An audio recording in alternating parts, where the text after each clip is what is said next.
शारदीय नवरात्रि की शुरुआत 3 अक्टूबर से हो रही है और 12 अक्टूबर को दशमी के साथ ही इस पर्व का समापन होगा।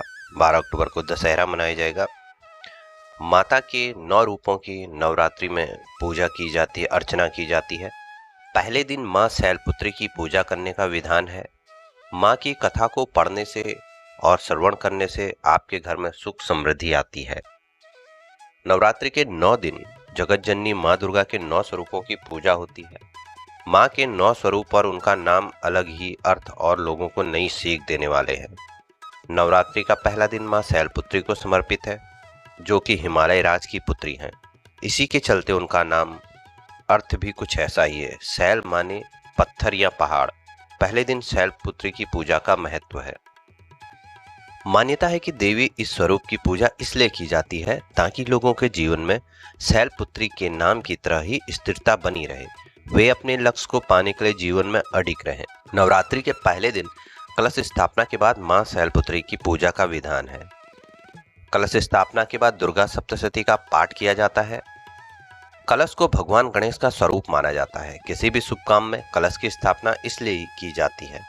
पहले दिन शैलपुत्री की कथा सुनने और श्रवण मात्र से और पढ़ने से घर में सुख और समृद्धि आती है। माँ शैलपुत्री का मंगल आशीर्वाद प्राप्त होता।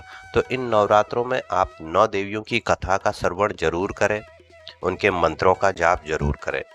तो नवरात्रि का पहला दिन माँ शैलपुत्री को समर्पित होता है। माँ शैलपुत्री का वाहन वृषभ यानी कि बैल है।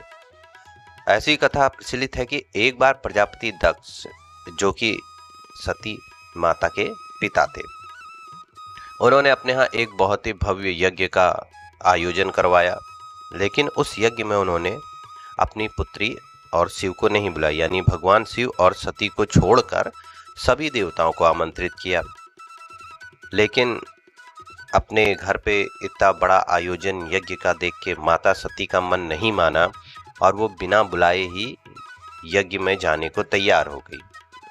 जब वह जाने के लिए तैयार हो गई तो भगवान शिव ने उन्हें बहुत समझाया कि ऐसे बिना बुलाए जाना उचित नहीं है। इसीलिए कहते हैं कि मायके बिना बुलाए नहीं जाना चाहिए। इसके बावजूद भी सती माता नहीं मानी, उन्हें अपने घर का मोह रहा और ऐसे में सती की जिद के आगे भगवान शिव ने उन्हें जाने की अनुमति प्रदान कर दी और माता सती अपने पिता के यहाँ यज्ञ में पहुंच गई। वहां उनके साथ बुरा व्यवहार हुआ। मायके में सती माता की माँ के अलावा सभी ने उनसे गलत तरीके से बात की, किसी का व्यवहार भी नहीं सही था। कोई भी रिश्तेदार, भाई और बहनें, सभी ने सती और उनके पति भगवान शिव का खूब मजाक बनाया, खूब उपहास बनाया। उनके पहनावे को लेके, उनकी भूत मंडली को लेके इस प्रकार के कठोर व्यवहार और पति का अपमान सती माता कैसे बर्दाश्त करती, और उन्होंने खुद को यज्ञ में भस्म कर लिया।